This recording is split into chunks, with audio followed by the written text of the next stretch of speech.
Aujourd'hui, on va se poser la question, est-ce qu'il vaut mieux investir via un PEA ou via un compte titre?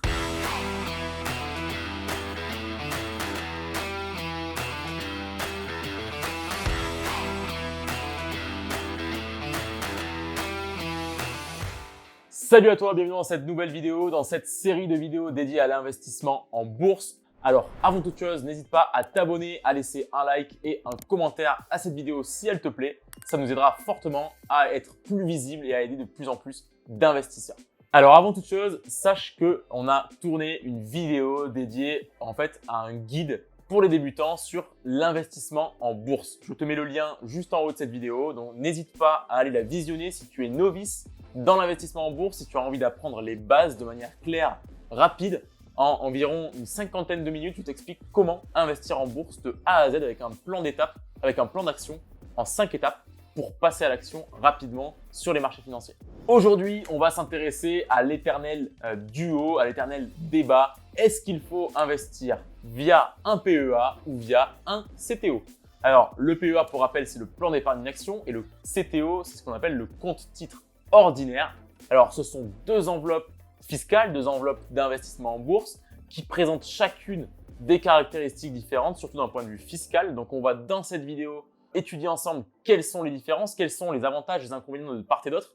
Et au final, j'espère pouvoir t'aider grâce à cette vidéo à faire ton choix et du coup à être plus serein en fait sur cette question de compte titre ou PEA. Alors tu le sais peut-être, mais un compte titre ou un PEA, en fait, ça va être une enveloppe fiscale, une enveloppe d'investissement. C'est pas du tout comme un livret bancaire. Par exemple, un livret A, tu as un taux de rendement annuel à 2% et c'est fixe, ça bouge pas. Bon, à part de temps en temps, ils font des revalorisations, des revalorisations du rendement.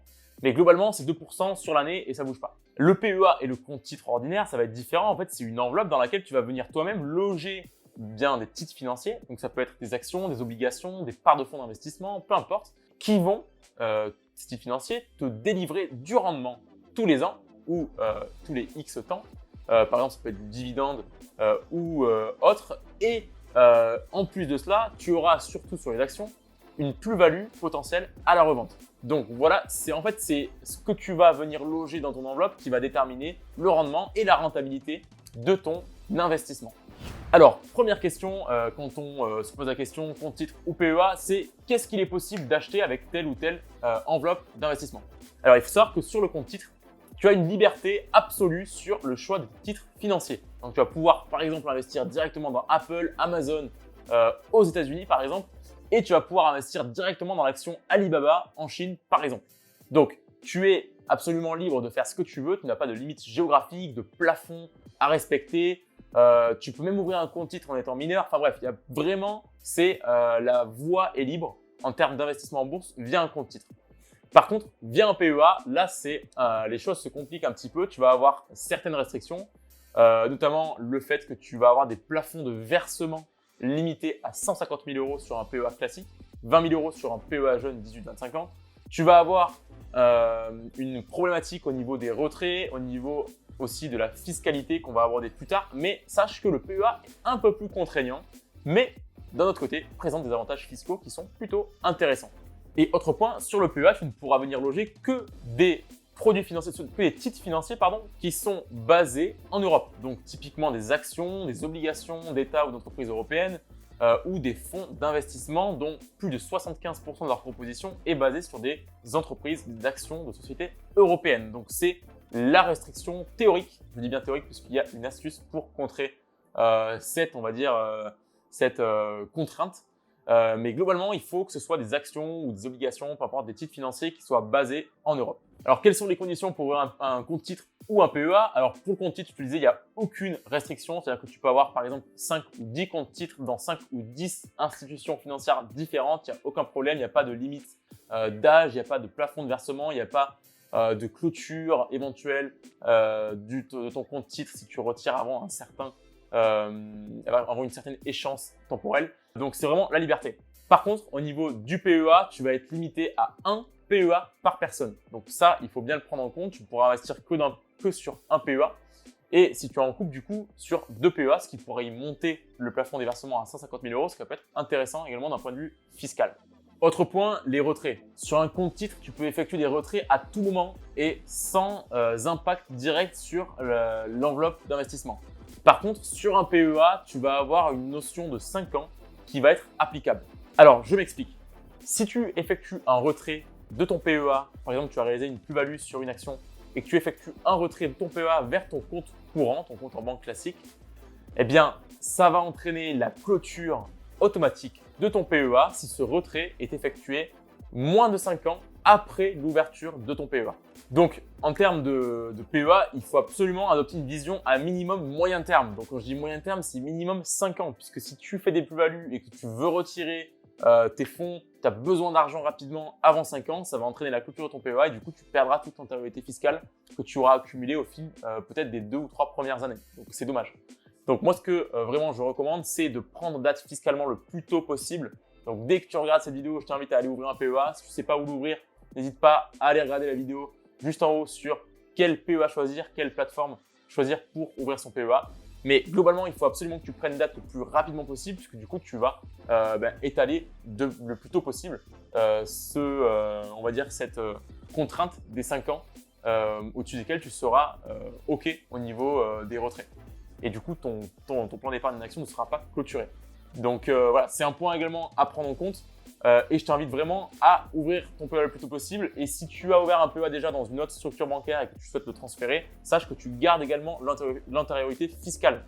Autre point, l'antériorité fiscale est calculée seulement à partir du moment où tu effectues le premier versement sur ton PEA. Ouvrir un PEA ne suffit pas, il faut absolument effectuer un premier versement. Alors, question importante également, c'est quelle est la fiscalité applicable à telle ou telle enveloppe. Alors, il faut savoir que sur le compte titre ordinaire, sur le CTO, la fiscalité est appliquée annuellement, alors que sur le PEA, en fait, tu vas être seulement fiscalisé, imposé lorsque tu effectueras un retrait. Et au niveau du compte titre, en fait, tu vas avoir la flat tax, c'est, on va dire, l'impôt le plus courant dans l'investissement en bourse. Quand tu fais des plus-values sur des titres financiers, tu vas en fait devoir payer ce qu'on appelle la flat tax, qui est composée de 12,8% d'impôt sur le revenu et de 17,2% de prélèvements sociaux pour un total de 30% sur tes bénéfices, évidemment, sur tes plus-values et sur tes dividendes. Donc la fiscalité est annuelle et tous les ans, tu devras payer 30% sur ce que tu as gagné. Ça, c'est pour le compte titre.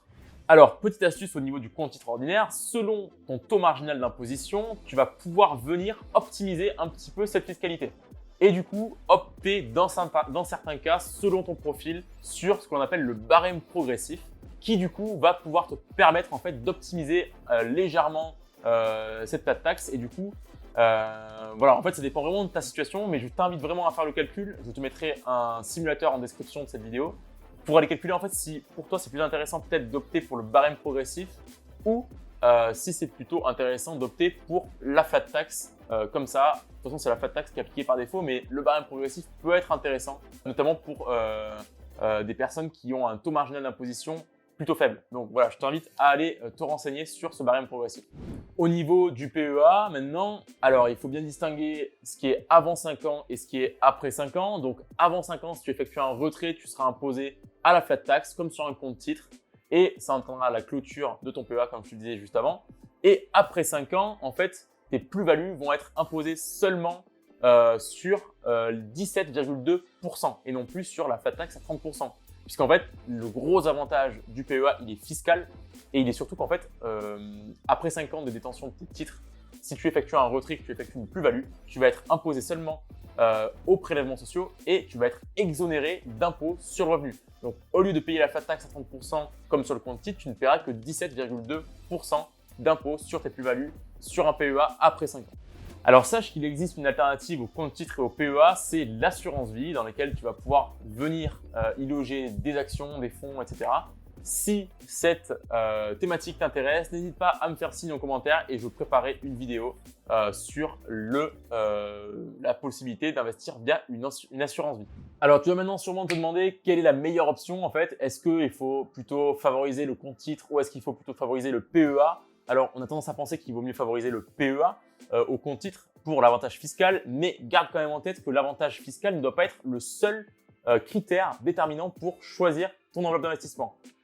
Point intéressant, sache que les prélèvements sociaux sont en constante augmentation depuis des dizaines d'années en France Donc, il se pourrait très bien qu'au final, un jour, les prélèvements sociaux aient augmenté tellement en fait que ce ne soit plus intéressant d'investir via un PEA. Donc, pour l'instant, oui, c'est intéressant d'investir via un PEA, mais qu'est-ce qu'il en sera dans le futur?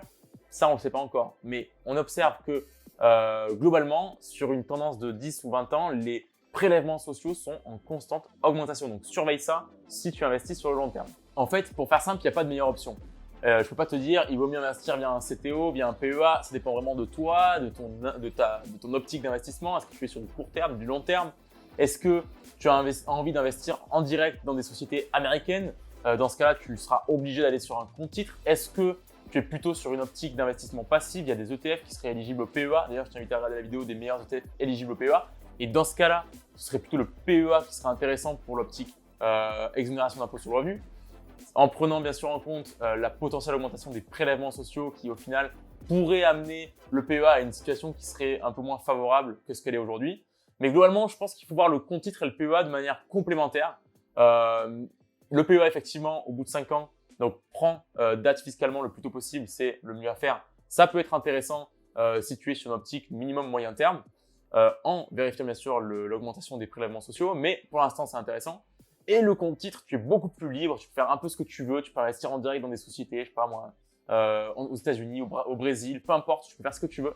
Donc, c'est beaucoup plus libre, ça te permet d'avoir une liberté beaucoup plus importante et tu es imposé à la flat tax. Donc après, peut-être que la flat tax, pour toi, c'est pas un problème. Ça fait partie du game, on va dire, du jeu de l'investissement en bourse. Voilà, c'est pour moi deux enveloppes d'investissement qui sont complémentaires. Moi, personnellement, j'ai les deux. Et ce serait dommage en fait de choisir à 100% une ou l'autre. Je pense qu'il ne faut pas voir blanc ou noir, mais il faut voir plus nuancé et du coup ne pas être aussi radical dans le choix de son enveloppe d'investissement. Par exemple, ce que tu peux faire, ce qui est souvent fait par des investisseurs en bourse, c'est pour la partie long terme, investir par exemple sur un ETF S&P 500 sur un PEA.